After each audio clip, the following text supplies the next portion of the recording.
creating a new. Okay. Let's go.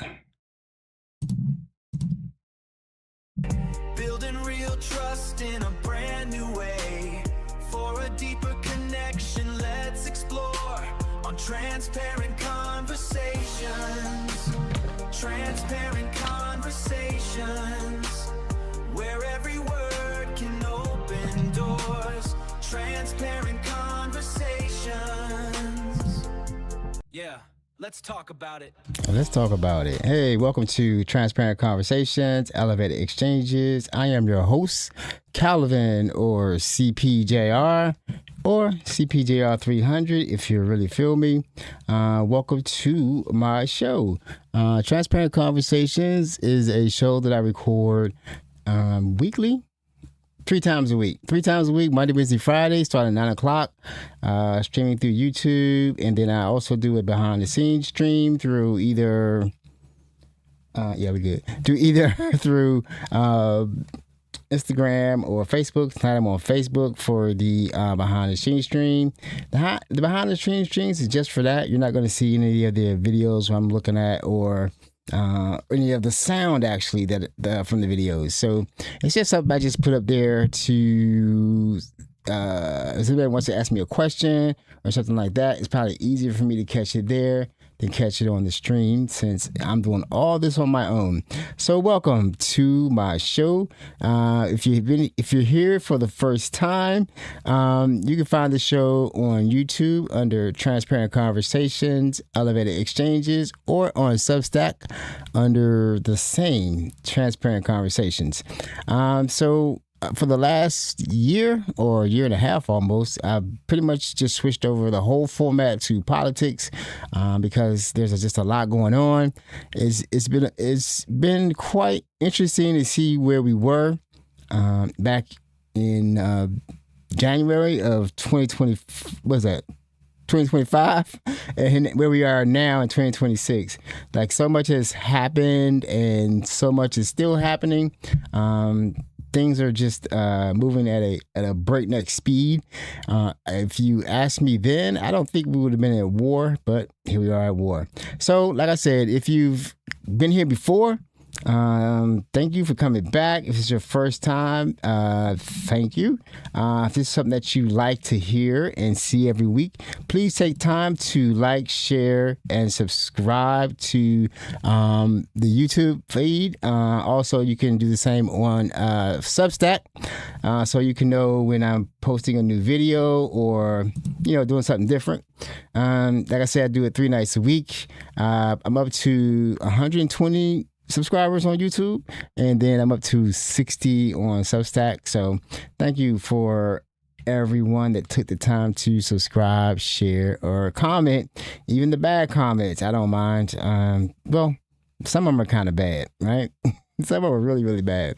So tonight, I actually thought that the election was going to be tomorrow for the primaries. I'm in Maryland, but the actual election won't be until next Tuesday on the 23rd. So we still have more time for that. So I was actually going to just really talk about the primaries for Maryland, but then I thought that let's just look at what's happening. Like, there's so much happening. Like, today we lost a B-52 bomber, one of the big, huge bombers that will go over a carpet bombing area, or maybe they would go drop a nuke.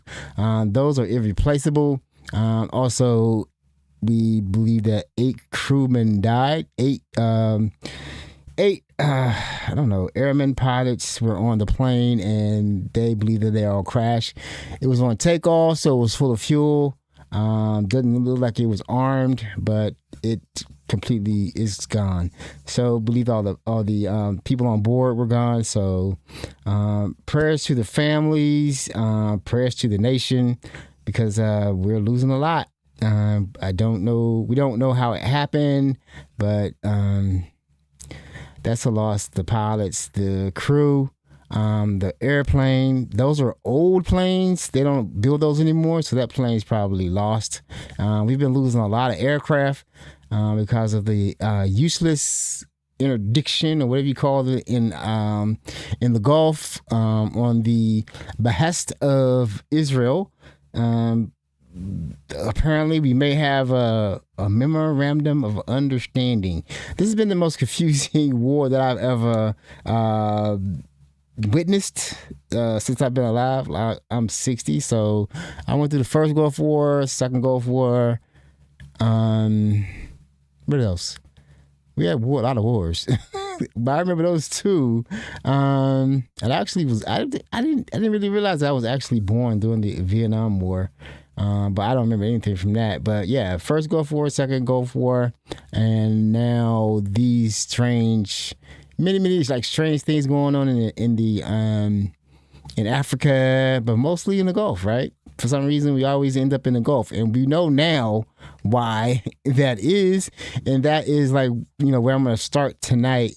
So I just want to make sure that we all need to understand that going forward, or especially going forward, period, we can't really keep this thing going on with low information voters. Like, we really need to pay attention to what's happening, because it seems like we came close, maybe really, really close, to actually having our militaries join with Israel for some reason.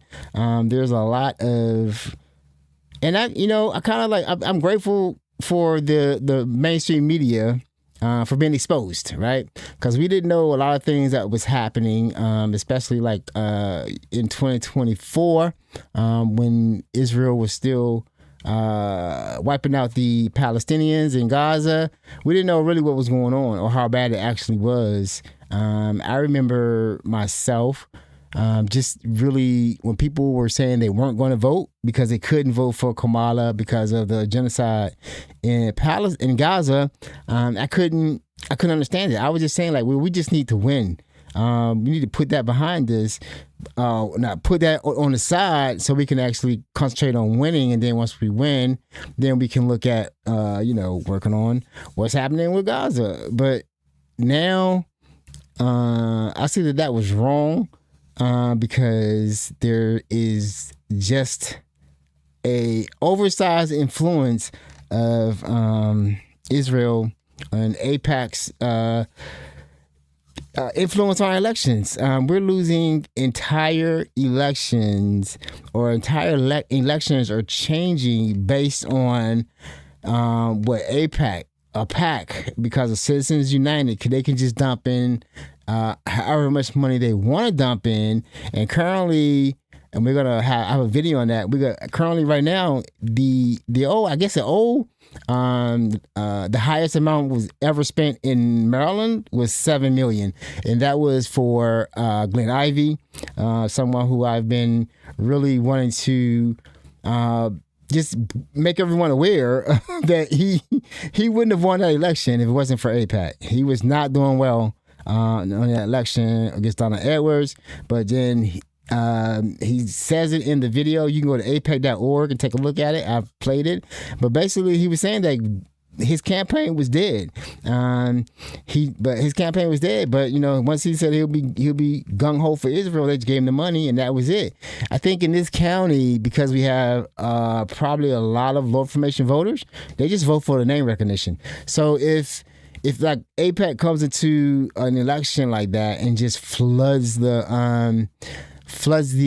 zone with pamphlets and mailings and bumper stickers, yard signs, everything they need, and then some money to pass around different organizations, that's it. They got the seat. That's how we have an AIPAC representative in the 4th district for the House. Here we have an AIPAC member, and now they're trying to do the same thing for the Senate seat, right? Let me just say this, though. Actually, for the 4th Congressional District in Maryland, where I am now, for the House Representative, what's her name? Jakia Johnson. Yeah, Jakia Johnson is the one who is track AIPAC endorsed because she hasn't taken any money from PAC. She's not taking any PAC money at all. So I'm not a Democrat. So for the primaries, please vote for her so I can vote. Because I'm not going to vote for Mr. Ivey. I'm not voting for any AIPAC Democrat. So also in the 5th, Steny Hoyer, who is a second senator. Our first senator is Chris Van Hollen. He's also track AIPAC endorsed, no money from PACs. He's also a fighter, very progressive. And his seat is safe. He doesn't have to. He's not running, or has to. Yeah, his term is not up, but Steny Hoyer is stepping down and his seat is up. And there's already been $8 million. I'm going to play a video for that. $8 million has flooded into the campaign backing, I forget his name, it's like Bofo or something like that. But it's not Steny Hoyer. I mean, it's not, yeah, Bofo. I'm going to, because he's been backed by AIPAC and crypto. And he works for Oracle. So there's like 3... they really want to get him in office, and so far, they spent $8 million. It would be great to have them lose that $8 million because we should know by now, if he gets elected, he's not going to represent us, right? So I've also been paying attention, and I wish more people did too, about how this has been working out because of Citizens United. So basically, the PACs will, pick a candidate. I mean, it doesn't have to be. That's why I don't have the. You know what I'm saying? There's really like 3 parties at this point. There's like Democrats, there's Republicans, and there's AIPACs. Because so basically, what they're doing is they're picking a candidate, and they don't care if it's Republican or Democrat. They just need to make sure that when you're in office, you're gonna, represent our interests because we help you get in office. So if you spend $8 million to get a candidate into office, you're gonna want your representation. And then when the candidates receive that much money from a PAC or something like that, they no longer represent us. They represent them, and it's easier for them to raise money. You know what I'm saying? Like that's it's because the thing is what's happening right now is like we have Nancy Pelosi, Chuck Schumer. They're recommending candidates, right? And both of them are corporate AIPAC Dems. They don't like Mandami. They don't like Plattner.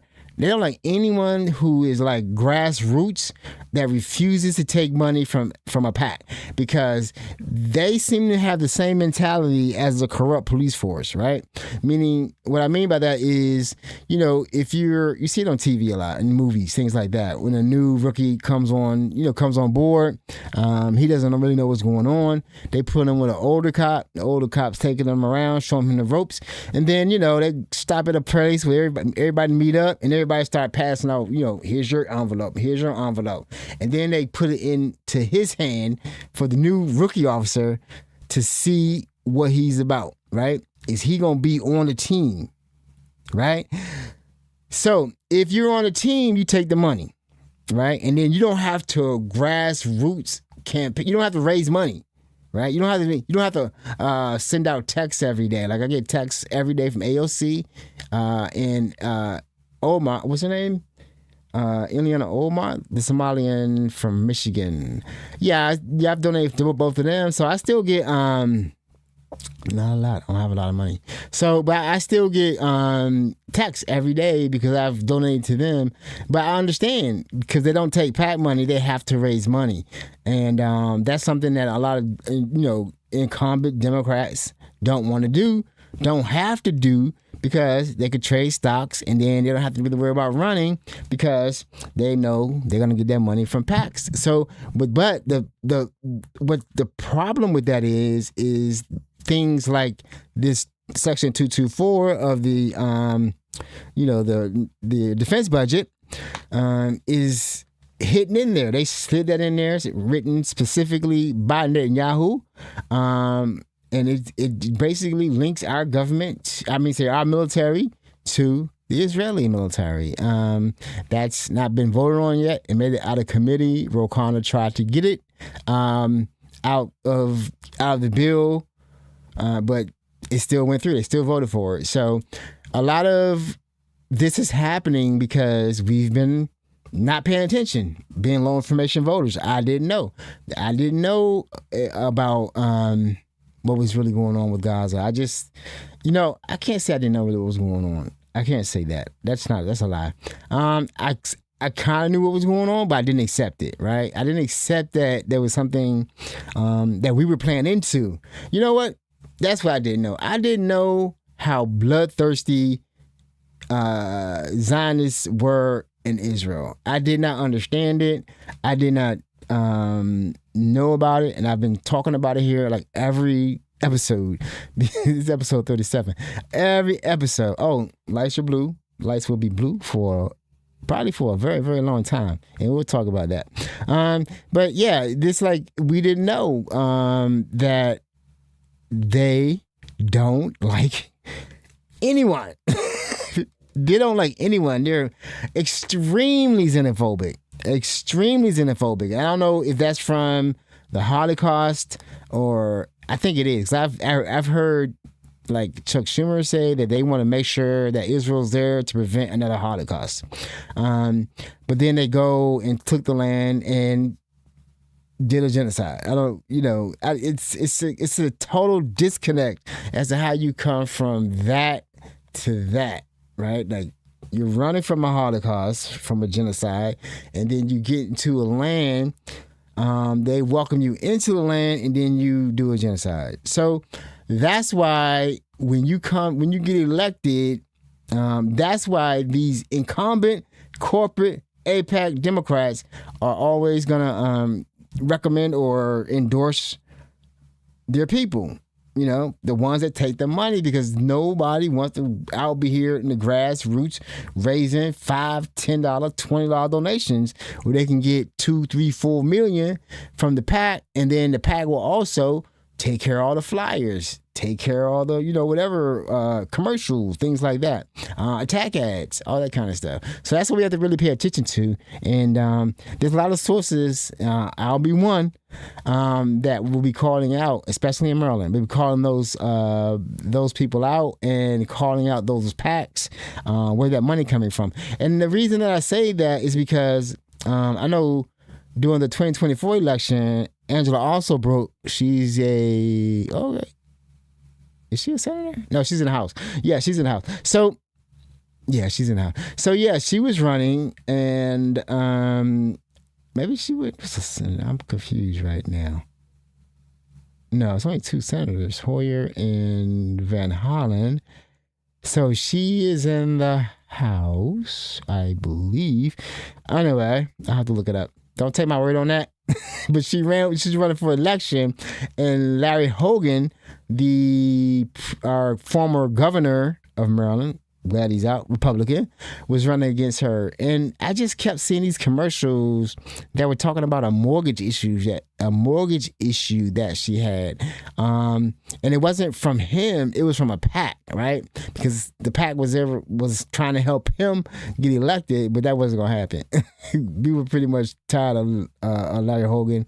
I'm glad he's gone. I guess he did good while he was here. I always wonder how he got in office, but because he's a Democrat, and this is a heavy, heavy blue state, extremely blue state, and those ads kept running and running and running, and I'm like, that doesn't make any sense. It was an attack ad talking about a private mortgage issue, but it wasn't like a crime. It was just a mortgage issue, some private mortgage issue. I'm sure she can get it straight when, we all have financial problems every now and then, right? I don't think that should, unless you're doing willful, crime like the president. I don't think that should disqualify you from being elected unless you've been very, very delinquent. It wasn't the type of issue. It was just a thing that he didn't have anything else, or the PAC didn't have anything else, and they would run those ads against her. So we're gonna see a lot of that, right? Just ads running from PACs. Like, they'll be like the Democratic Organization of America or the Freedom PAC or something like that. But that will be AIPAC or some crypto organization trying to get their people in. So we have to pay attention to that, because all the Democrats are not the same. That's they've been saying this. I've been fighting this thing for a while with different groups that I've been a part of about not just Democrats taking our votes for granted, right? They didn't want to vote Democrat. I don't know where we're gonna go if you don't vote Democrat. But now I understand. There's certain Democrats that I should have got the water. There's certain Democrats that can get in office that aren't just going to be the same as Republicans. And in fact, the theory is that the Republicans have gone, and most of these Democrats are actually Republicans, but they got in office in blue states. Like somebody said, you should run as a Democrat, even though you're very conservative, because they're making some interesting moves. Spanberger over in Virginia, the governor, she's voting down every union bill that comes up because she's corporate. And then we have the New Jersey governor. You know, she's calling out the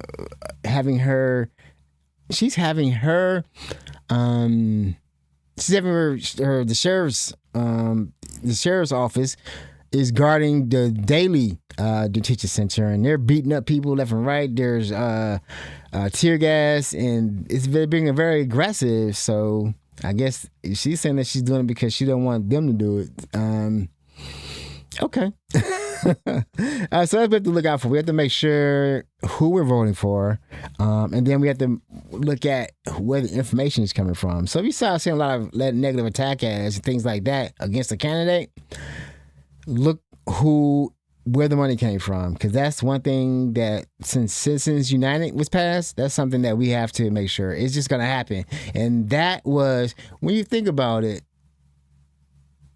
that's what I'm saying. All this stuff is connected. When you think about everything that's happening, that Citizens United came under the Roberts Court, the Supreme Court, and that means, and then, you know, AIPAC flooded a lot of money in. All these people are Zionists. They're Christian Zionists, and they believe in that myth that, no offense to anyone, they believe in that myth that Israel has to be there.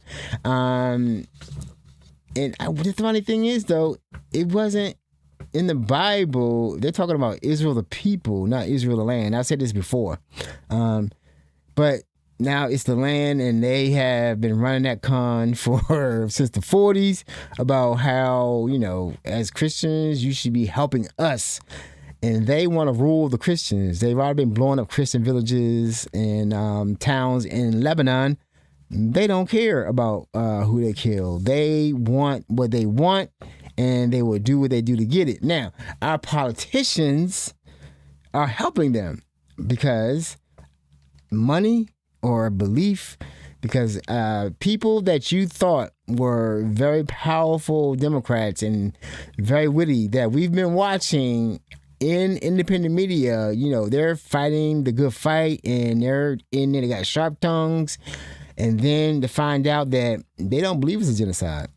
They believe that Israel is our ally, and they won't believe anything different, and they will get upset with you if you try to confront them on that.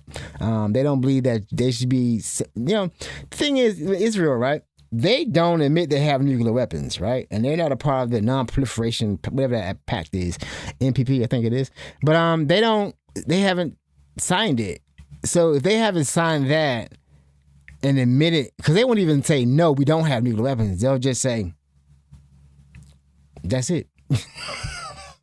They're just like, it's a game, right? It's a game, and it's been going on for years. But based on that, in law, we're not supposed to be giving them weapons because they haven't signed that pact.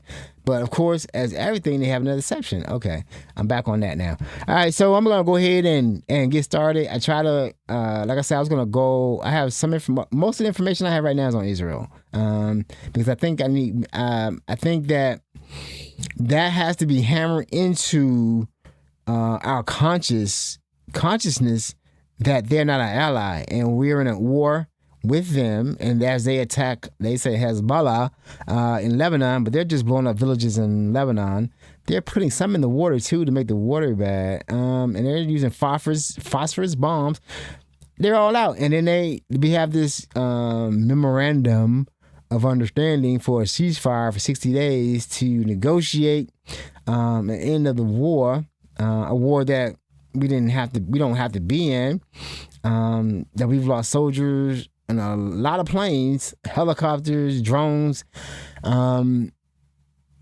We don't have to be in this war, right? We didn't have an issue, and to say that we don't want them to have nuclear weapons. See, they lean on all that stuff, right? Like Israel, the number one terrorist sponsor of the world, as if they're evil. But instead of really looking at it, they've been under sanctions since the 70s. They haven't been able to do anything. But their whole country, when you look at the history of Iran, it's not like as if they were just sitting there having a good time and decided that they want to attack Iran and Israel.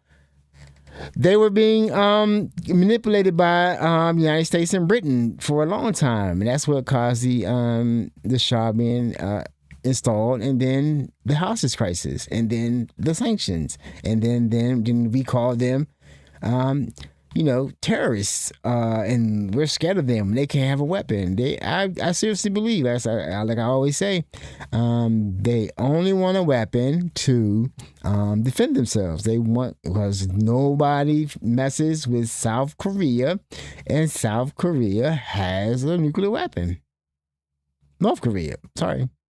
I don't know South Korea. They're probably not. But North Korea has a nuclear weapon, and nobody messes with them. As much as you would probably like to, nobody says anything about North Korea. They just say he's crazy. They do missile tests, and they leave him alone. Leave them alone. You ain't trying to disarm them because they got the weapons. Same with Pakistan, India, Israel, who don't admit it. But Pakistan and India, we know they have weapons. European countries, they have some. But yeah, most of the other countries were under our protection. Sort of like we got Ukraine to give up their nuclear weapons so that we would protect them. And now we just let them out there with Russia, who seems to don't really care how many people get killed in that war. He just stays at it, and Ukraine stays at it too. They've been fighting them for a long time. The war now has been going on longer than World War I. And that's serious. So I'm going to go ahead and get started. We're going to catch these videos and I'm going to talk about them. So just to let you see what I see, and see if you can catch the patterns as to what's really going on. The narrative that we are being fed, that you're probably being fed on mainstream media, if you even care.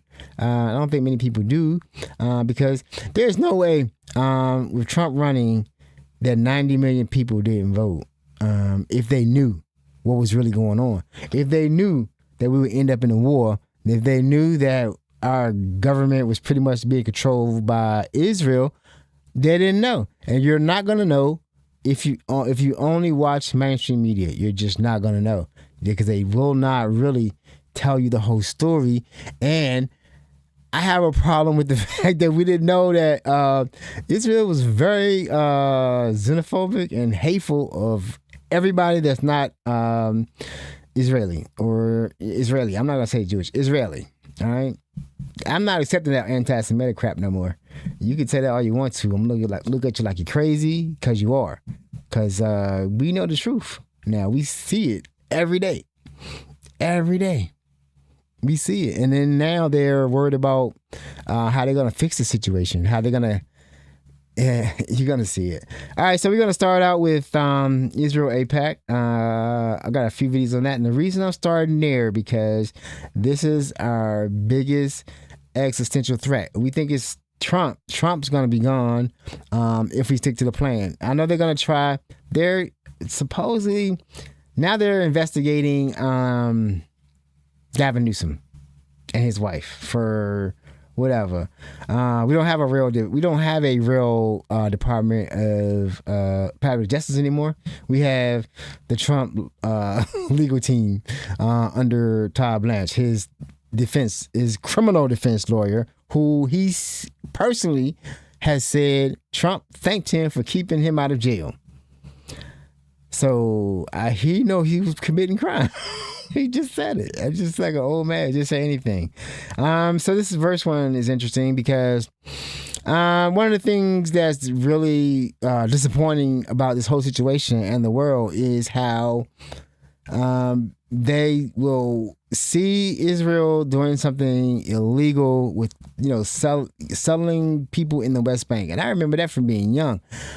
Taking people's houses in the West Bank, because that's supposed to be for Palestinians, but they want more land because they have a vision of greater Israel.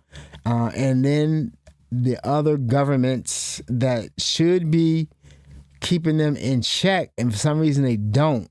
We don't know everything going on, but we know there's an Epstein thing going on, and a lot of people were going to that island, and we don't know how much information they have on these people, but they seem to be very reluctant to do anything about these problems or helping the Palestinians.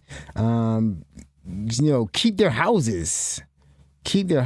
Now this is Britain, London, and you'll see what's happening in London against Palestinians' land, land they now don't have in the West Bank because Israel took the land. Yesterday, I was at the Great Israel Real Estate event in Edgware in London, and through these pamphlets and information we collected on the inside, we can prove that this event was selling properties in the occupied West Bank. So we've got multiple real estate companies here which directly advertising properties in the West Bank, occupied West Bank, including Givat Ze'ev. So Givat Ze'ev is in the West Bank. French Hill is in East Jerusalem. And Ramat Eshkol is also in occupied East Jerusalem. They just took it. Hamatos just took the land and selling it now. And Ma'ale Adumim is also in the occupied West Bank. Kfar Eldad, a development in South Bethlehem, in the occupied West Bank as well, by Harei Zahav developers who offered to show us more properties. The person directly offered us properties in Judea and Samaria, so in occupied Palestinian territories, and offered to call us and email us with more information. So the companies here were asked by the event to hide their practices, which are illegal. So these are multiple developments with multiple companies all selling properties in the occupied Palestinian territories. When we got to the gate, and they asked us, practically interrogated us, asked us, so how did you hear about this event? How do you know each other? And luckily we had our alibis set really straight. We were there about an hour speaking with various real estate companies, including Harei Zahav, which I mentioned, which sell properties in the occupied West Bank. And then we went into this conference room, and we had a queue, we had it all organised when I would stand up. This event sells property in illegally occupied stolen Palestinian land. They come and build on I said sanctiot achshav, so that means sanctions now. So he's Over Jewish. 101 parliamentarians called for this event to be cancelled.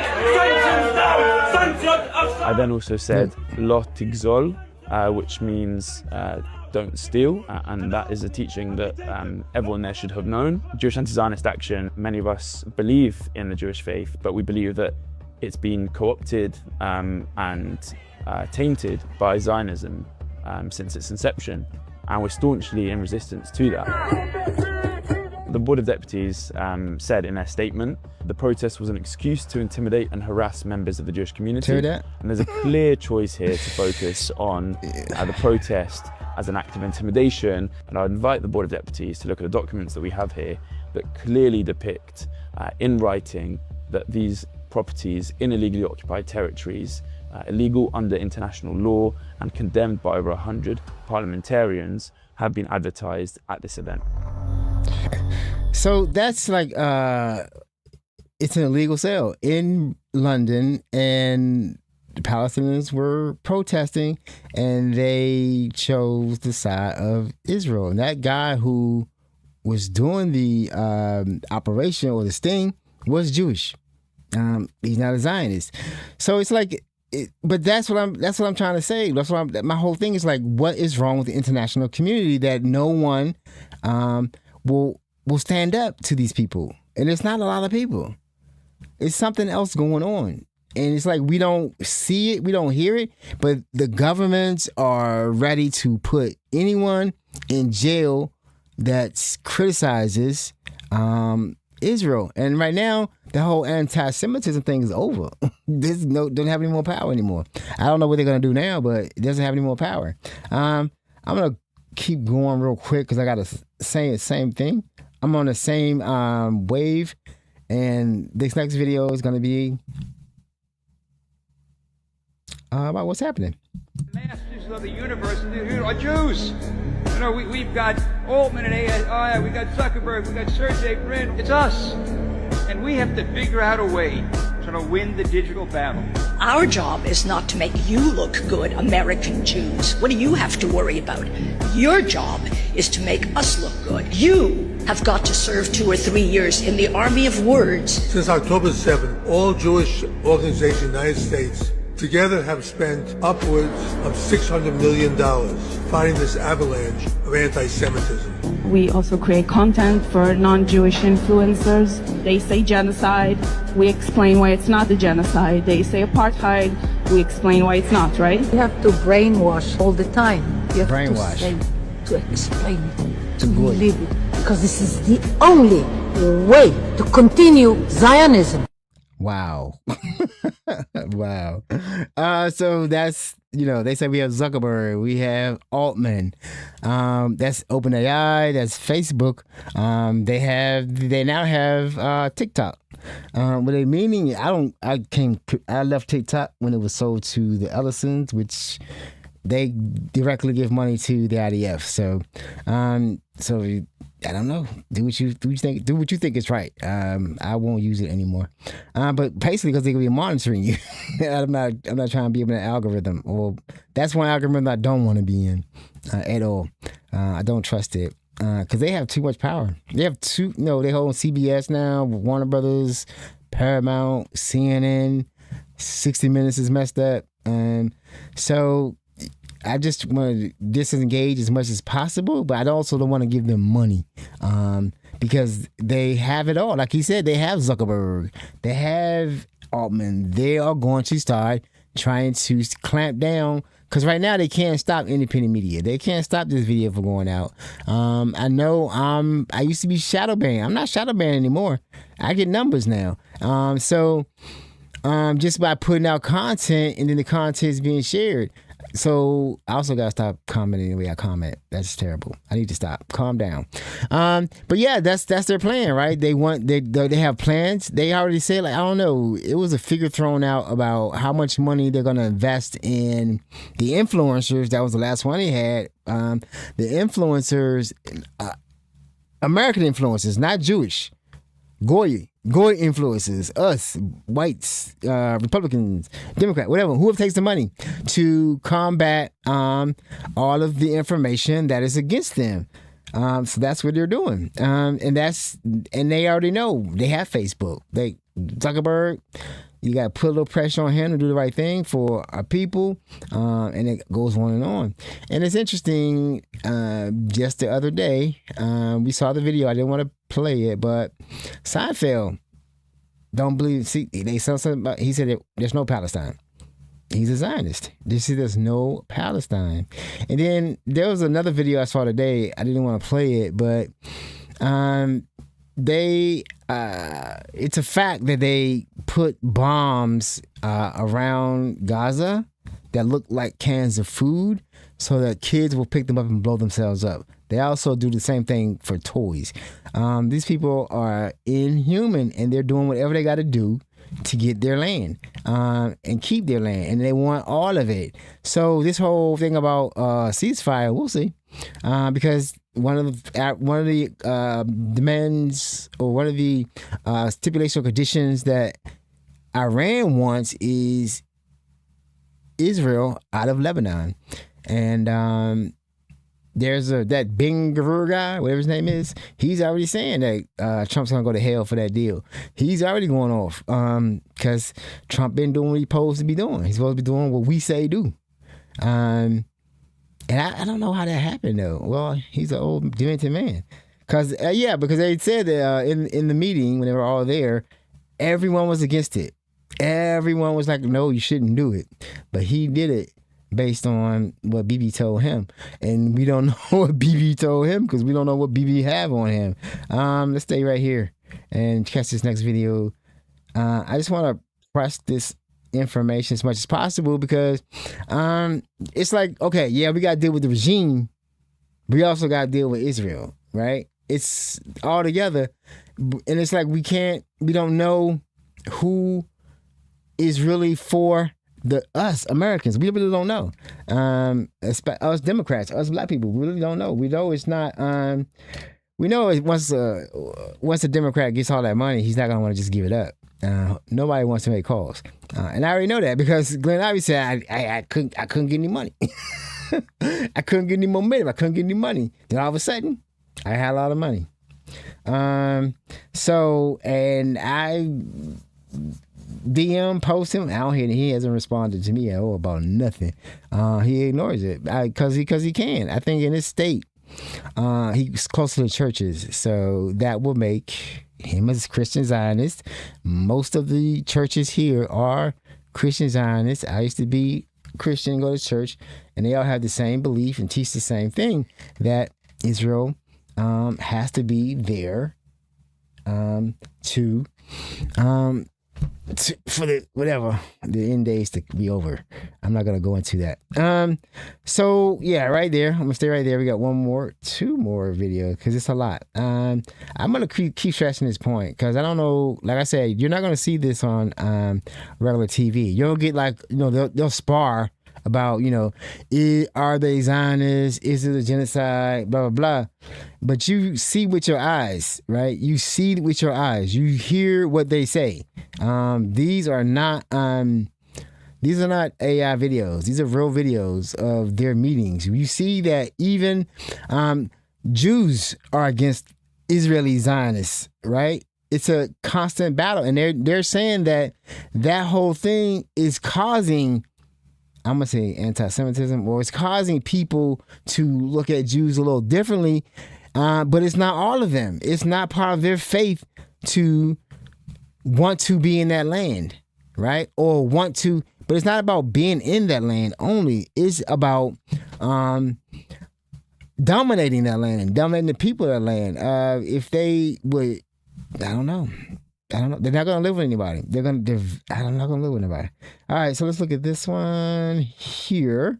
Yeah, this is gonna be about close on the same thing. 'Cause this is real and needs to be hammered into our conscience, our psyche, that Israel is not our ally. Israel wants us to be at war with Iran. This is all about greater Israel, all about land expansion. This is all about Zionist billionaires having their will orchestrated in the Middle East. Let's get this episode shadow banned, shall we? Here's what they're doing. In my opinion, America and our leadership was tricked into thinking that this war in Iran was going to be quick, it was going to be seamless, and we're going to cut the head off the snake. Because remember, when this war began, before we started launching the 1,000-missile onslaught for a few weeks on Iran, the mission was very simple. They stated, we want regime change. We want to create social revolt from within. That hasn't happened. Slowly but surely, then it became about nukes. And have we prevented any nuclear advancement in Iran? Maybe. But honestly, I thought that's what Operation Midnight Hammer was back in June. And yet they somehow then came out and said, actually, they're probably only a month away from building all that back. We gotta go back now. All that money we spent back in June on Operation Midnight Hammer and all the money we're spending now, where's the win? And now we're stuck. America got tricked. America lost from the start. Yeah. That's the consensus, right? That we've been led into war by Israel, by Netanyahu and the wacky dude in the White House who is not all there. And you hear so many stories about, okay, they're trying to pin this ceasefire on JD Vance, but JD Vance is the vice president. Vice presidents never have any power. I'm trying to understand that whole thing. It's just that weird little circuits in there. They don't want to, since they don't want to follow norms or follow the Constitution. Stuff just get made up, and we'll just send Vance to sign the treaty. We got a Secretary of State to sign the treaty. So if it goes wrong, we just blame him. But he didn't negotiate the treaty, and he doesn't have, the buck stops here. Remember that? That's what Trump is supposed to say. I don't think Trump is conscious all the time. I really do not think he is in charge all the time. I think they just do enough or give him enough information. He loves holding up boards and showing diagrams. He's also showing you how big the pool is, the reflecting pool, how big it is compared to the Empire State Building, the Washington Monument. I don't even understand that. Why was he? Who needs to know that? Who needs to know that the reflecting pool? Why would you do that? And I'm like, that doesn't seem like a person that's all there. Does it? Not to me. This next video is going to be kind of heart wrenching because of the video we saw last week it was a Jubilee debate with Mehdi Hassan and the guy who looked like he was the Joker or the Riddler, the Hamburglar. He like that, and Mehdi Hassan was asking him about do Palestinians, do Israeli soldiers shoot children, and apparently sometimes he basically said, yes, you have to kill them because we don't know what they were told. We don't know what they were told. We don't know what they're going to do. So it's best just to kill them. And that's his word. That's what he said. So that's the belief. So this next video is going to show really how they treat our children, but the children of Palestine. But I really want you to see there's some similarities. And I want to see, what do you think the similarities, what is similar to what's happening in this country? I think it's this one. Yep. After interrogation, children are brought here for trial. Ofer military prison near Jerusalem. The army would not let Four Corners film inside. I've been behind these walls 3 times. I saw children shuffling across the courtyard, handcuffed and shackled. Some hearings lasted 60 seconds. I saw one boy shout the name of his prison so his mother would know where he was being held. I saw the judge convict some children without even once looking at them. Through it all, what I saw was a conveyor belt of convicted children. I think perhaps to give you some indication of how efficient, from a military perspective, this system is. According to the military court's own records, their annual report, the courts have a conviction rate of around 99.74%. Typically, a Palestinian boy convicted of throwing stones will be sentenced to about 3 months imprisonment. The United Nations Children's Agency, UNICEF, last year released a scathing report on Israel's system. It found that Palestinian children had been threatened with death, physical violence, solitary confinement and sexual assault against themselves or a family member. The report found that ill treatment was widespread, systematic and institutionalized throughout the system, from the moment that the child was arrested right up until the sentencing process. The natural reaction is that this is an intolerable these are intolerable cases, and that I would like my authorities to do their utmost to make sure that this will not be repeated and that this will change. And I believe that this is precisely what we are doing. Last month, under pressure from human rights groups, Israel stopped the long-standing practice of keeping children overnight in outdoor cages. Children had been kept freezing in the cages during snowstorms. While Israel appears to be making concessions, others argue this disguises a harsher reality. Four Corners has learnt that the Israeli security services now have a new strategy. They bring Palestinian children as young as 12 to massive interrogation facilities like this one. The security services are now targeting the children as a way of gathering intelligence on their villages, including asking the children about their neighbours and members of their own family. So how do you justify that? Now that reminds me of here, right? That practice of they would have they kids were missing. They have a family detention center, and they seem to be just as cruel as the Israelis are. And there's still rumors about IDF being in the ranks of ICE, and the practices seem to be very, very similar to the mass, the grabbing people off the street, all that kind of stuff. That is not something that just came out of nowhere. That was implemented very, very fast, and they're still doing it. People are dying in let's say every day in those detention centers. They're being beaten, they're being raped, and they're beaten, raped, and starved, and not receiving medical care. That's happening. You can guarantee it, and we're gonna find out how bad it actually was. Hopefully after the midterms. Like we have to. That's what I'm saying though. We have to know that. I always say that it doesn't. When you say the blue wave, the blue wave can go through, but if the blue wave is still, if the House and Senate are still under the jurisdiction or the power of non-progressive Democrats or AIPAC Democrats, this is going to continue. This is going to really change because basically, when you see, because basically, right, what really changed under Biden? Not much, right? It pretty much stayed the same. It was just a little bit nicer, right? And then, but the condition was still the same for Trump to come right back into office. That doesn't make any sense. Like, what the number one priority, I think, of the administration once they got power back again, the Democrats, was to make sure that Trump can't get back in the office. And that's what they didn't do. Garland shouldn't have prosecuted him. He didn't. And a lot of this is on the blame of the Republicans because on the second impeachment for the, if he had been found guilty for that second impeachment, he wouldn't be able to run again. So the people that are getting money directly from AIPAC is a problem, right? We don't really know how they're going to vote. It's just like the votes are always not going to be in our interest.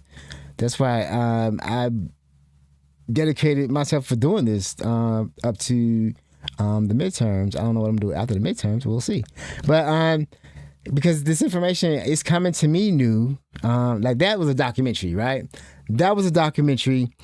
Have you seen a documentary like that on American television? Have you seen a story like that? And that's what I really want to understand the media. We have all these new independent media sources, but we still haven't. I'm finding this stuff on Instagram and YouTube.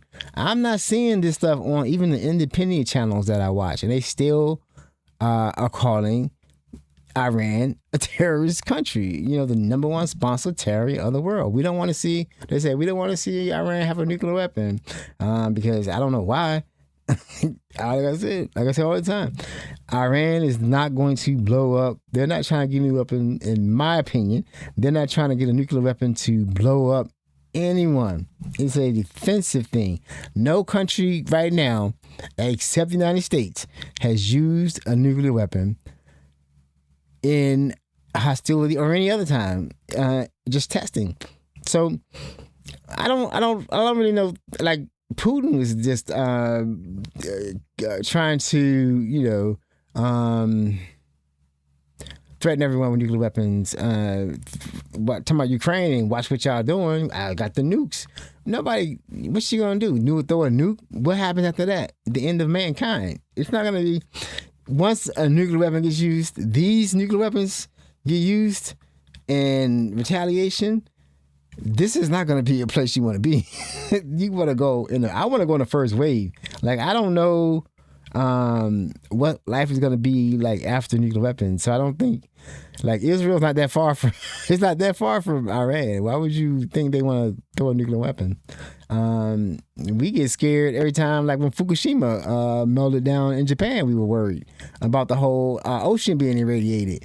So imagine any country willfully using a nuclear weapon right now, and then have to worry about retaliation, and then worry about life after, because there will be no life after. It'll be life, but it won't be life. It'll be. You watch those dystopian shows. I love dystopian books and shows, but I don't want to live during those times. I just like to watch them. I'm not living those times because I don't want to. You know what I mean? Like, I like to go into the store. I like catching the bus, driving a car, riding a bike, hearing some good music. I don't want to be looking around for batteries and hopefully I can find some because I haven't heard music in like 50 years. That's not my life. So, I don't think anybody wants to use a nuclear weapon, but you never know because, well, You never know. You never know. All right, so we're gonna come to this country now. Life in America. Life in America is a drag right now. It is a lot going on. We still have ICE running around the streets doing what they want to do. They switched their strategy. They aren't doing big pushes. They're just going and quietly just snatching anybody that looks Latino off the street. Doesn't matter how they do it. They've been still doing the same thing, beating people up, pepper spraying, just doing the most I don't know. They're not enforcing laws. I mean, just because somebody's Latino, they're in the country, the whole like get the illegals out, they aren't all illegal. Most of them are just people here from seeking asylum, came up with a loved one, and they're working, waiting for their case to go through for asylum. But they're doing everything they're supposed to do to be in the country. But you have people who believe that everyone is here illegal, unless they're white and from South Africa. So, yeah, here's ICE.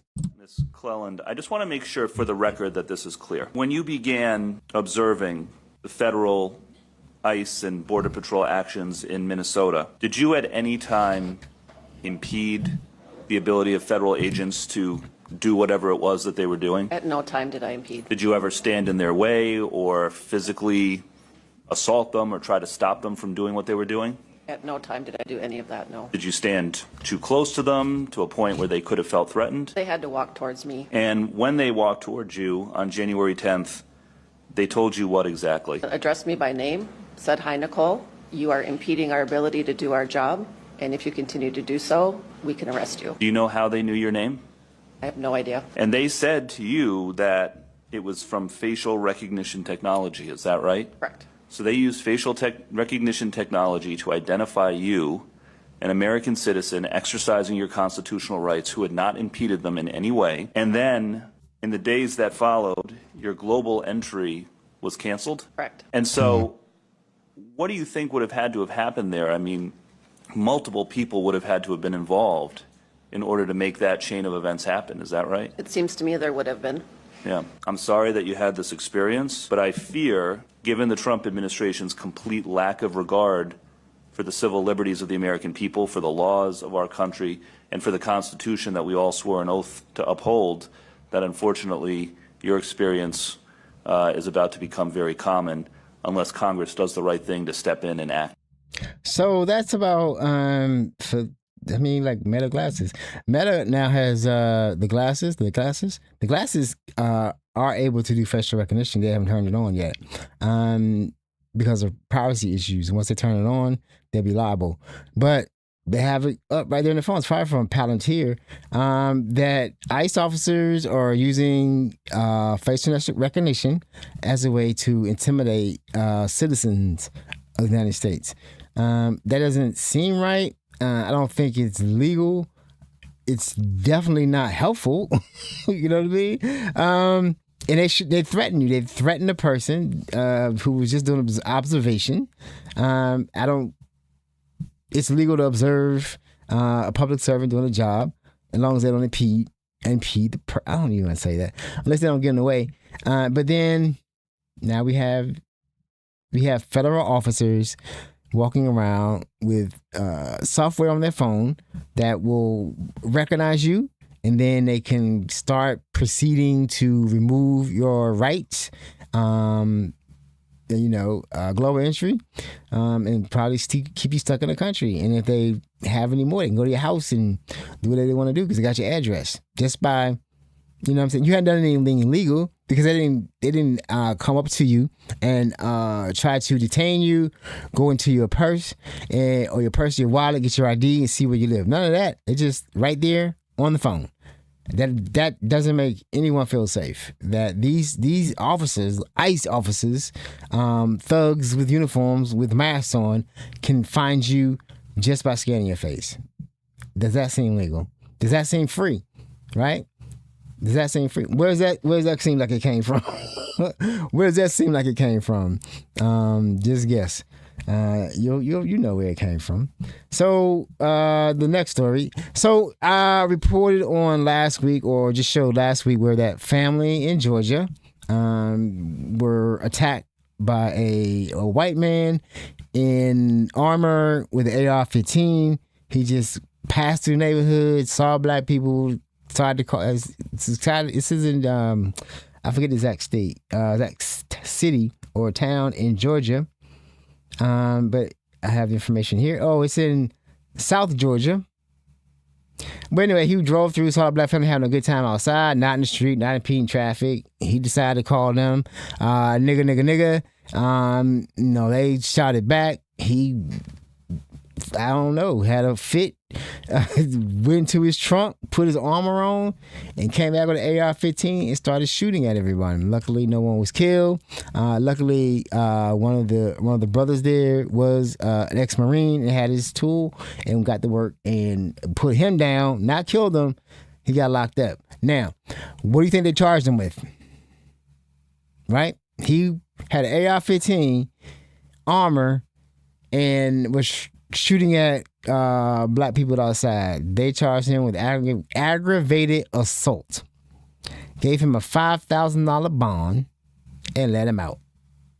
I have some updates regarding the shooting investigation that I was working this week involving a white man opening fire with an AR-15 at an African-American family while they were at their homes in Lee County, Georgia. Now let's play that chilling video that is circulating everywhere.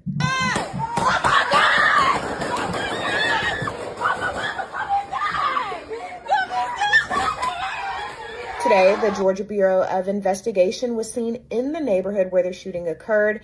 The Lee County Sheriff's Office did confirm that they requested the GBI's assistance in this investigation. Now, what they were looking for and what they found, we asked, but we were not able to get any details on it. About the suspect, Jeffrey Kinzer is out on a $5,000 bond, and his charge remains aggravated assault. I did follow up with the Sheriff's Office to see if any others have been added, and at this time, the answer is no. And that news is what has created the most outrage from the public and also the family, who is demanding more serious charges. Many children were present during the shooting. During the witness interview, he recounted having to flood the children into a bedroom to take cover so they were not shot. Or even the other witness who told me she was hiding underneath a vehicle because she did not have enough time to make it inside. The family is calling this a racially charged event because before the shooting, he was seen driving past the family's house, shouting racial slurs at them. Today, I followed up with the Lee County District Attorney to get his perspective on that one aggravated assault charge and how others could be added. He was only able to comment on how GBI is now involved. And after reading through an incident report, now we know where Kinzer works or worked, and that is at the Marine Corps Logistics Base in Albany, Georgia. I did reach out to them several times today to get a status of his employment and to see if they had any comment on this investigation, and I have not heard back yet. There is still a lot to work, including finding out who that individual was that was reported with Kinzer during the shooting. Any other updates, we'll make sure to bring it to you, so make sure that you are following WALB.com. So see, that was aggravated assault. I don't understand it. And then I already heard they let him out on bail, but didn't tell the family that he was out. I don't know how that could be aggravated assault, not attempted murder, a hate crime, this and that. We know right now the Fed's not going to get involved, so it's up to them. But according to them, if you pull out an AR-15 and start shooting at black people, it's aggravated assault, not attempted murder. Not attempted murder, not a hate crime. After you just call them nigga, it's not a hate crime. How does that work? This is America, right? All right, so we're going to keep it right there with Life in America. I got one more story. This is heart-wrenching. This is heart-wrenching and kind of confusing, right? Because this is a tough one. Because this is right after the Knicks game. And then somebody called the police to this woman's apartment. She lived alone. She had a pet, and the police showed up, and I'll let you see it for yourself. It wasn't a good thing. It's kind of it's very strange. It's going to look strange to you when you see it too. Such a good dog. Oh my God! What the fuck? Oh no! The Calvary for this. I can't. Instead of you guys kill the dog and there's fucking drug dealers and shit outside, why don't you shoot those motherfuckers? The Knicks just won the championship. We were just so happy. It's a doodle. Just celebrate. Not Labradoodle, something like that. But it's not a vicious dog. Fucking pieces of shit outside, you kill a fucking dog. Oh God, Jeremiah! This is woman's family member. She lives alone. Why? Do you imagine? Why? What's Wow, necessary? wow, where's this shit at? Look at all the cops. The purpose of all of you. Hey, good job. This is what we pay for. Amazing work, guys. Now watch this. I wouldn't live in LA. This is crazy. Why are they just telling me? Oh my God! Seriously? What the For a dog? And the helicopter. Are you serious? When there's fucking drug dealers, people stabbing each other outside for a fucking dog.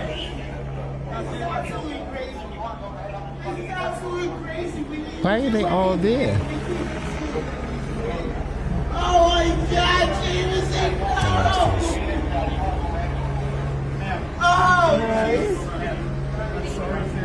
No! You're sorry? You did it.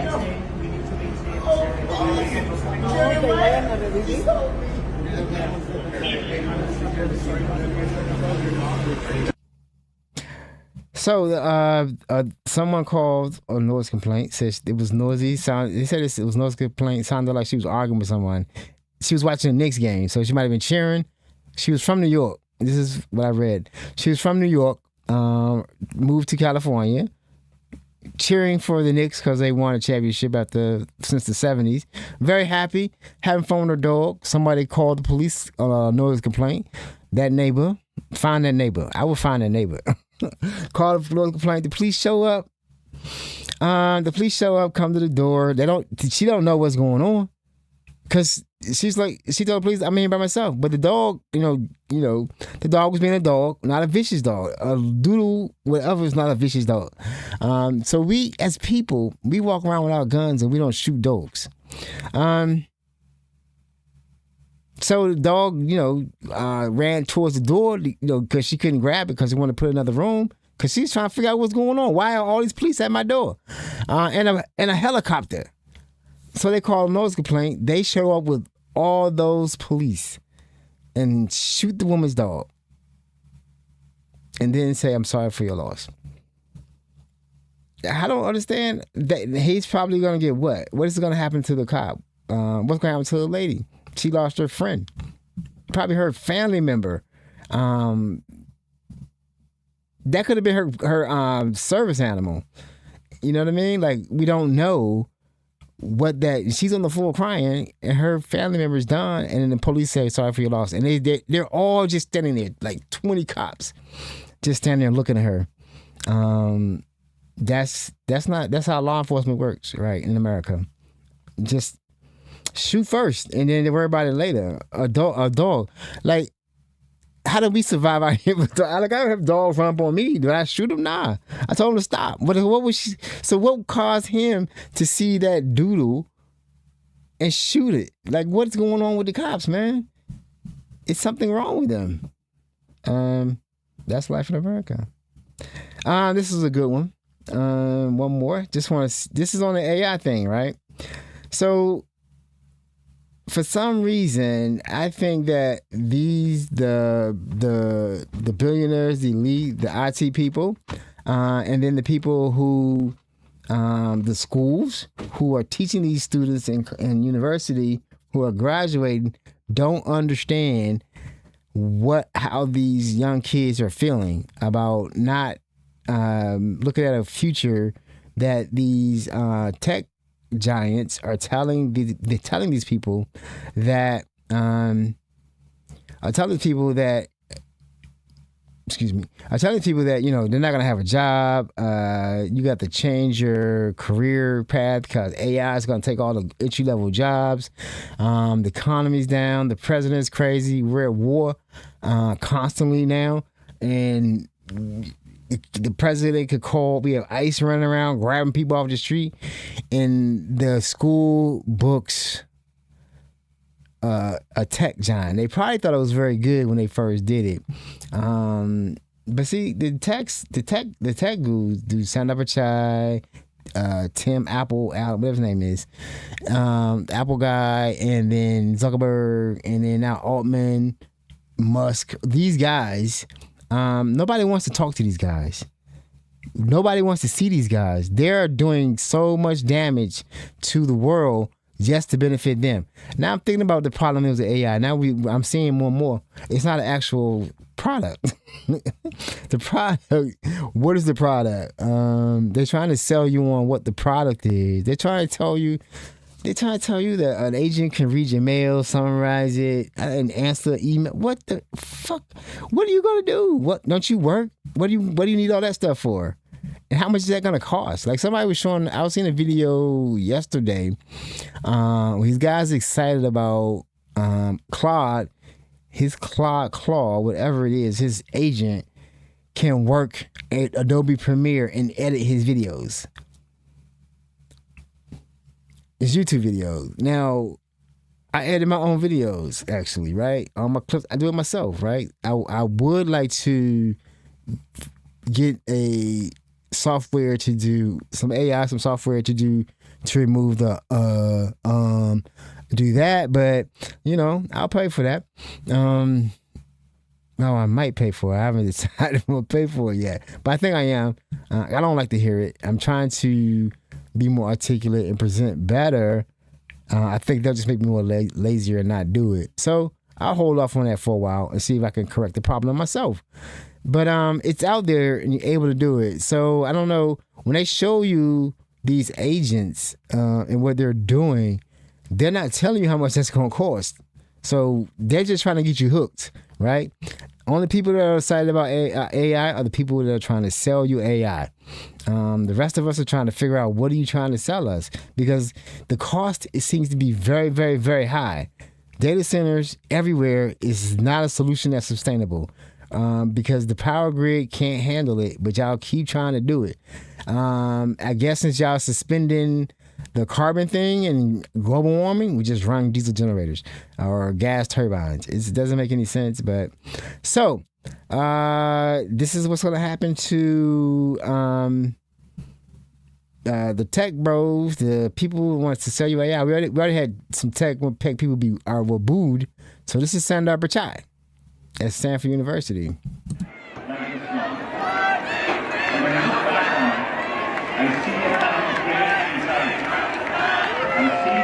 They got Palestine flags. They're through. What do they have to look for? What do they have to sit there and listen to a tech bro or tech CEO who is trying to change life for them for their benefit, not for the students' benefits, for the rich people's benefits?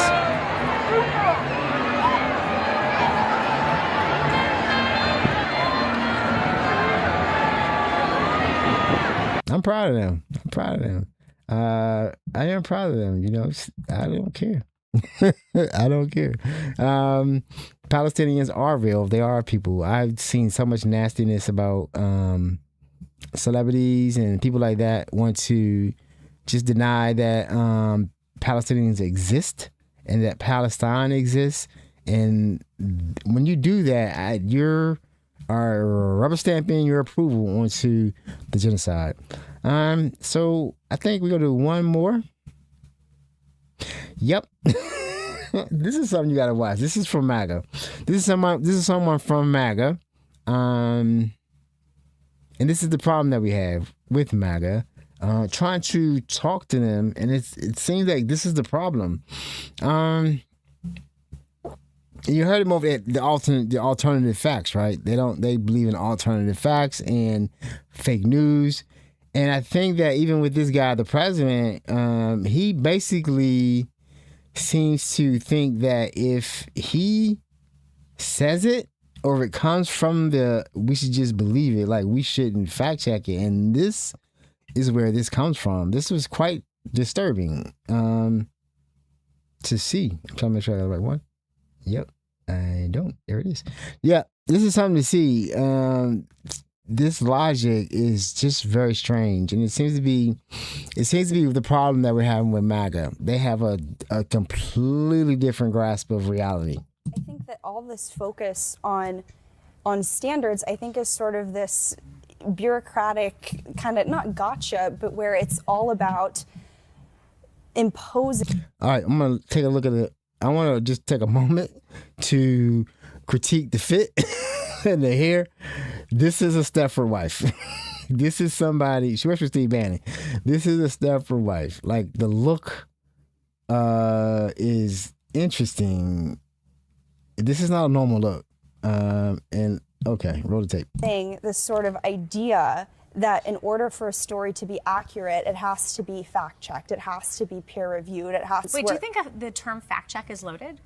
100%. Tell me why. It was a construct that was created by this sort of anti-disinformation industry, which I think... Wait, it shouldn't be, we should be against disinformation. We should be, tell me about the disinformation industry. But I think definitions matter here. Yeah. Because I think all of our definitions of disinformation would differ. Fact-checking is great. We should check facts, but I think it's important to understand who is actually doing, because I think there's a weaponization of these terms, that there's this implied neutrality, that the people who are checking your facts are people who have no bias. But the point of fact is a checks, fact. They have really only ever been weaponized to pull I know, content something like, down. what the Fact checks fuck? have only ever been weaponized to silence content that doesn't fit mainstream narrative. That was Natalie Winters on a recent episode of PBS's Firing Line, giving what is arguably one of her tamest takes on the world. Natalie is the White House correspondent for Steve Bannon's War Room podcast. Make of that what you will. Natalie has a pretty extensive history of transphobic and Islamophobic rhetoric with some body-shaming stuff, thrown in for good measure. But this take on fact-checking, saying that checking facts is biased, it's a real head-scratcher. She says it's done to attack things that don't fit the mainstream narrative. Okay, a fact is a fact. Checking for them supports one thing: facts. If your content fares poorly against fact-checking, it's because it's missing, changing, or twisting facts. Arguing against it feels like the parent who calls in to demand an explanation when their child fails an exam. The argument loses as it's presented. If you don't like being fact-checked, check your facts. There's probably a good reason. You should check your own facts if you don't like being checked fact, right? That's just a weird situation all the way around. But that explains a lot, right? We heard alternative facts from, I forget the person, George Conway's wife, Kellyanne Conway, I think. She said came with the term alternate facts, right? Alternative facts. And then we have fake news. And now we have like fact checking is a construct of people that want to bring down information and there is bias, right? But then a fact is still a fact, right? Like so let's do this. Like, they like to say, Mike Johnson right now, he's always saying we need to cut entitlements, Social Security, Medicare, Medicaid, right? We need to cut those because we just can't afford it. But the fact is, Social Security is not an entitlement. It is an account that we all paid into, take it out of our check and our employer. So that's not a fact. The fact is the fact. So I think what she's saying is, if you believe that Social Security is an entitlement, and if you keep saying that, then if you fact check that, you are biased to, not want to have your Social Security cut because it is I don't know, doesn't make any sense, right? It doesn't hold up, right?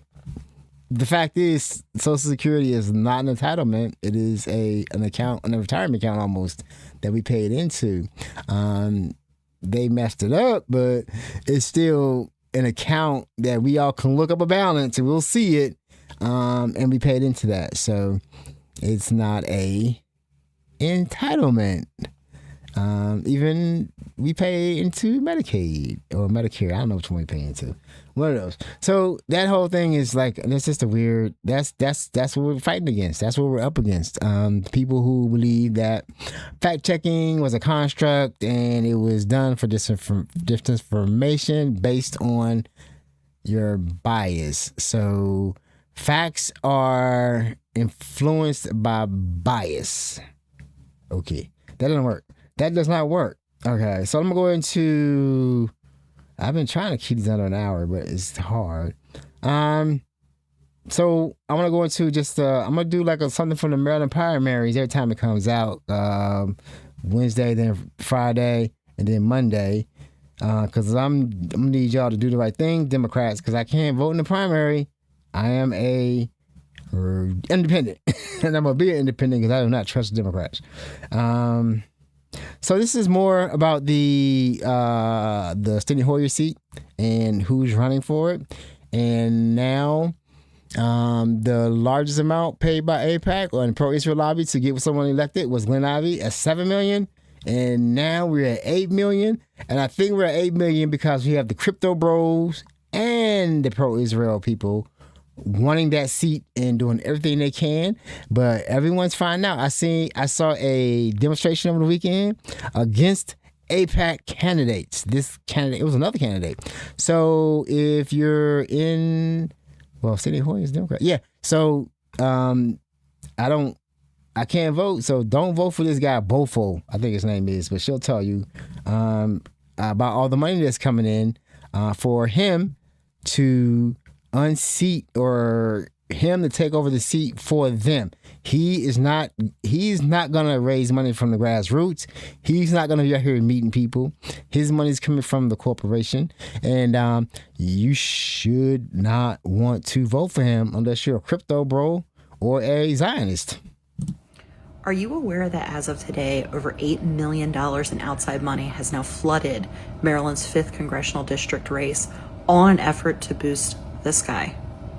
Mm-hmm. Nearly $4.9 million has come from Protect Progress, a crypto industry super PAC, and $2.8 million from AIPAC super PAC, United Democracy Project. See, that's the name. And another $500,000 from your favorite Zionist Steny Hoyer's own super PAC, AmeriPAC.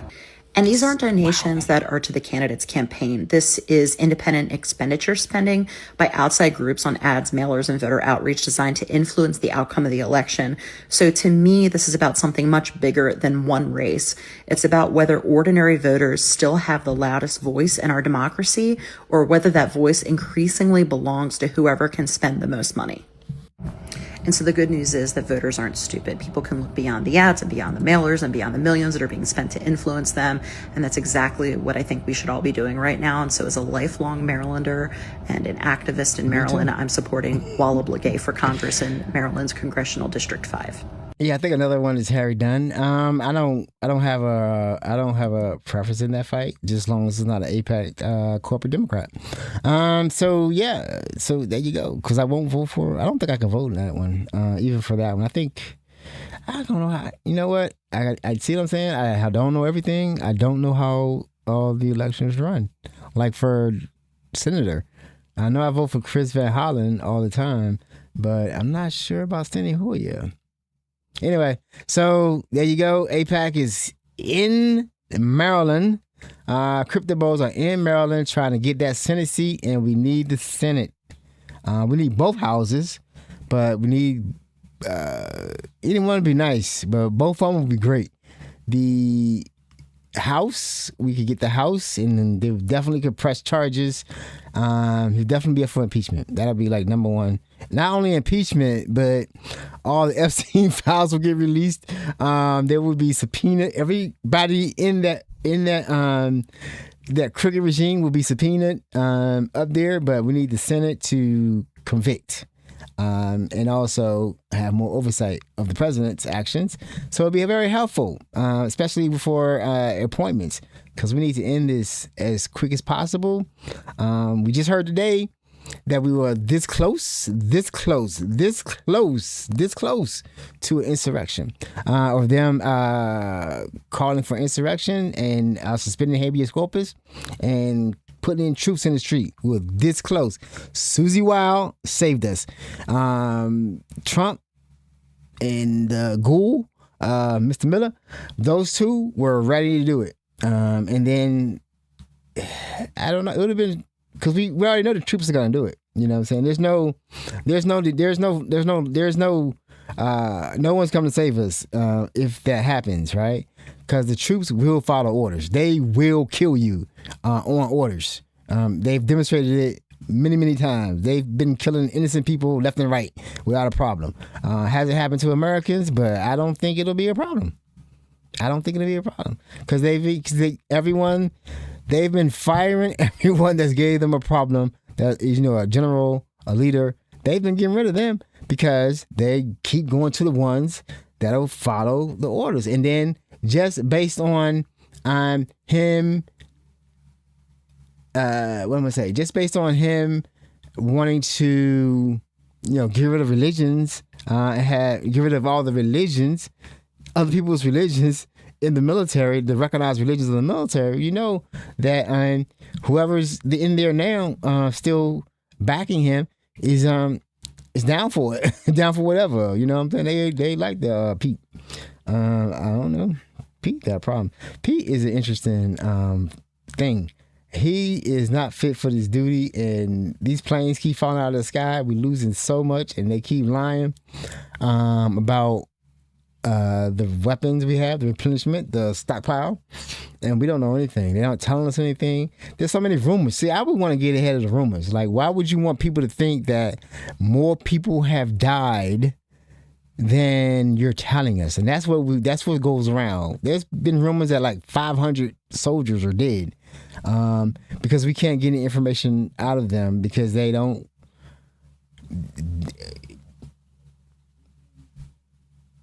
Are we all Americans? Are we all Americans? What is an American? I got to do a whole essay on that. Like, what is an American now? Because there seems to be something changed somewhere. Like, we don't trust all Americans. All Americans aren't trusted.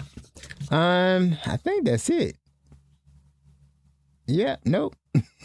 No, it's not it. Actually, this is a good one. This is another AIPAC issue. This is an AIPAC. Remember, I don't know if it was in my last episode or the previous episode, I was talking about Moskowitz in the House, Jared Moskowitz. He was very popular going on the independent media shows, just talking about how to, he's very good debater in Congress and, asking all the sharp questions and all that kind of stuff. But come to find out, he's an AIPAC. He's an AIPAC Democrat. And I presented that last week to show that he's an AIPAC Democrat. He was making a speech for AIPAC. Now he was confronted in the hallway, and this is the guy running for this is the guy who's the guy who this video comes from a challenger to his seat running for Democrats. But he's not AIPAC. He's grassroots, progressive. But this is what happened. If we as independent voters, Democrats, if we choose not to vote for every AIPAC Democrat, we will not win. It's just a fact. But I think maybe we don't deserve to win. But we need to confront these people. I've been trying to confront. I'm gonna have to call him. I'm trying to confront. What's his name? Glenn Ivey on his money from AIPAC, and to see what he has to say. But what this Jared Moskowitz had to say, lets you know everything about who he is and what he believes, and he doesn't actually, as always, he doesn't represent us. He doesn't represent us. And the reason I say that is listen to what he says. This is Jared Moskowitz, one of the largest recipients of AIPAC donations in all of Congress. And on specific conditioning offensive, where do you stand on that? On conditioning it on the basis of Israel following international law. You know, as long as they're an ally of ours, I'm not for conditioning weapons to Israel. In exchange for his nearly $1.5 million in AIPAC donations, Jared Moskowitz has been one of Israel's staunchest supporters in Congress. He authored the House resolution barring the State Department from citing data from the Gaza Health Ministry, including death tolls. He voted with Republicans to censure Palestinian American Congresswoman Rashida Tlaib for speaking out against the genocide. And he's voted time after time to send more U.S. military aid to Israel in stark violation of both U.S. and international law. Jared Moskowitz is not letting Israel commit genocide on his watch. He is actively helping them carry it out. And we need to replace him. My name is Oliver Larkin, Democratic primary challenger to Jared Moskowitz in Florida's 23rd Congressional District. I need your help to take on Moskowitz, AIPAC, and all of their allies. So please spread the word about this clip and follow our campaign for more. So he said, Jared Moskowitz said right there, he does not really have doesn't seem like we should he doesn't seem like we should condition giving weapons to Israel because they're an ally. So he doesn't believe that killing Palestinian children is wrong. He doesn't believe that Israel is a genocidal, maniac, savage nation. He is a Zionist, and he believes that Israel is doing the right thing in what they're doing. So how is that? Is that what we believe as Americans? We believe that genocide is okay, that Palestinians don't exist, and that we should give Israel all the weapons they want, right? He is not a Democrat. And the way he looked there is much different than how he looks when he's on the House floor debating, right? That's the second time they keep coming at him. He's from Florida, so I don't know. Yeah, he's an AIPAC Democrat. Proud of it, and we see he votes with Republicans and he censors Democrats based on what their criticism of Israel. So therefore, he will vote for that 224, integrating our militaries. So I guess he got elected with the help of AIPAC. I don't know I haven't followed his entire campaign, and I don't want to, especially now. I do think he was a pretty dynamic young man, but I don't think we're going to see him on too many more independent media shows anymore. He might not make it out of the primaries, hopefully. Because we're trying to get the message out there. These people do not represent us as a country. They represent Israel, and they will want us to be complicit in their genocide because they are not going to stop until they get rid of that problem that they have, the Palestinians, that they don't even want to recognize as Palestinians. I have seen so much ugliness from that, it doesn't make any sense. All right, so that's going to be it for all of that. So let's have some hope. Let's look at some hope, y'all. I got a joke though. I like the energy from this video, right? It's not really a joke. It's a really short video. It kind of shows where we are or where we're headed as a nation now that we're slowly waking up. And I'm gonna need somebody out there to do a think piece or a documentary on why are we just getting this information on Israel now? Since you guys were saying you guys were independent and weren't under the Ellisons, why were you not telling us the truth about Israel and Zionism and showing us how vicious they can be? This is a good video. United States of Israel, that's your resume, killing children every day. While you look away, United States of Israel, Netanyahu's pet, Trump is a pedophile. Don't you forget. Oh, you know what? I appreciate that. I like the energy. That song must have been from a Lego video. I'm gonna think about it, but that's basically it. Yeah, with the United States of Israel, you have people. From the CIA, from the government, say, yeah, we're occupied. We've been occupied for a long time. We know it. I mean, the stuff that I've been hearing from officials in the government saying that, yeah, it's been a thing. Things go through this one person's office. I don't know what they have on us. The Liberty. I don't know what they have. I don't know. In Britain, all the countries, I don't know what they have on every country. It has to be the guilt from the Holocaust, or I don't know what it is, but we need to get it under control and get it stopped.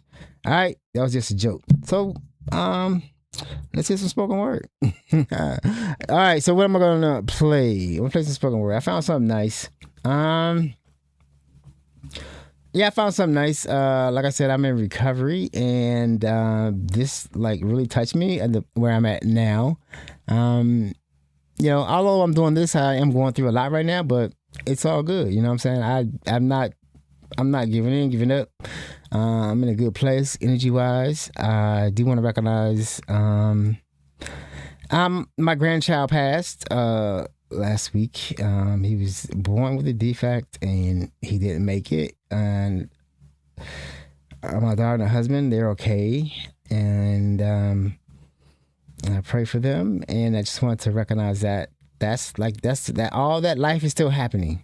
Life is still happening on top of everything that we're going through as a country. Life is still happening, and we still have to find meaning in the little things and the big things, and come together and just keep going.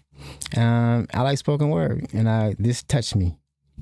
I don't think of you as broken. You could disagree with me and be wrong, but you hate your imperfections the same way somebody hates listening to somebody else's favorite song. But I love listening to that melody, the one that's just yours, be it in the middle of a concert or on a Sunday doing endless chores. I don't think of you as broken in this way that you believe yourself to be, because I have never thought of you in pieces. I've thought of you wholly, as being the one for me. I think you're unbelievably incredible, and I wish the stage curtain to your life was a sky that I could throw open just to let you know that your brain has been living in some lie. If I could, I'd make every day sunset. If I could, heaven would be a show. You're backstage thinking everyone hates you while the angels think you're their favorite character to know. I don't think of you as broken.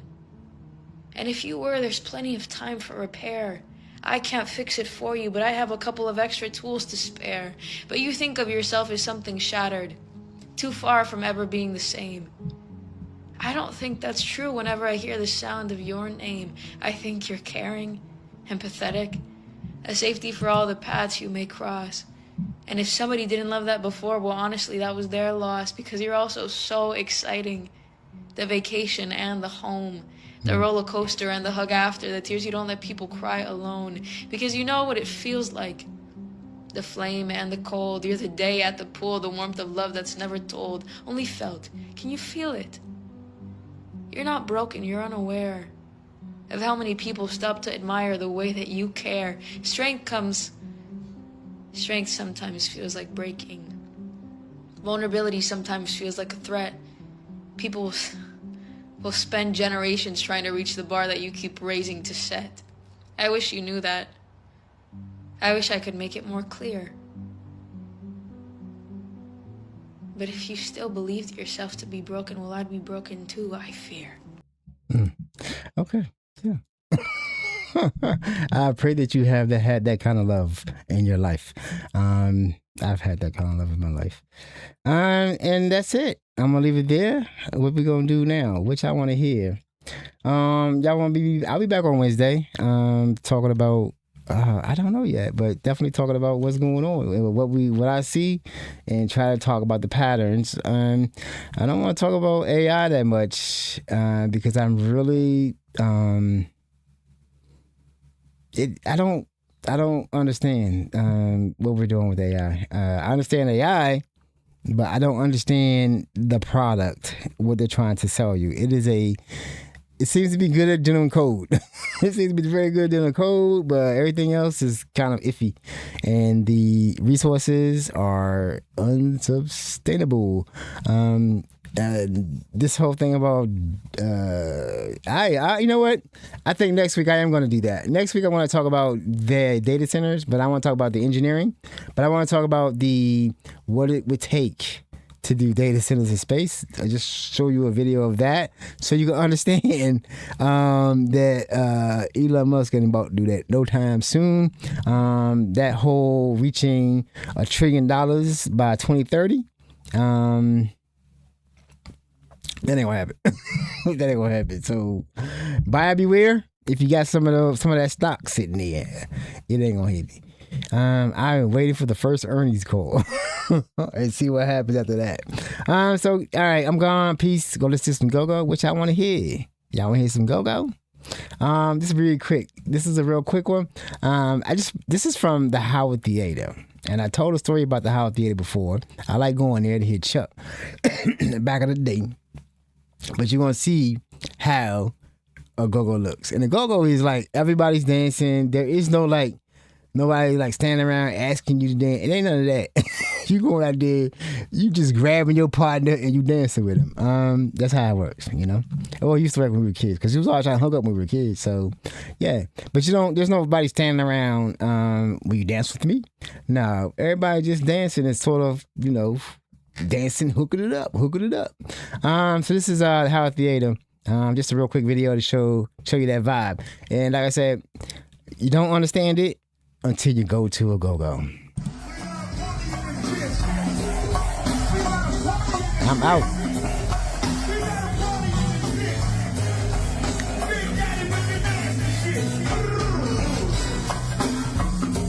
I love the Howard Theater.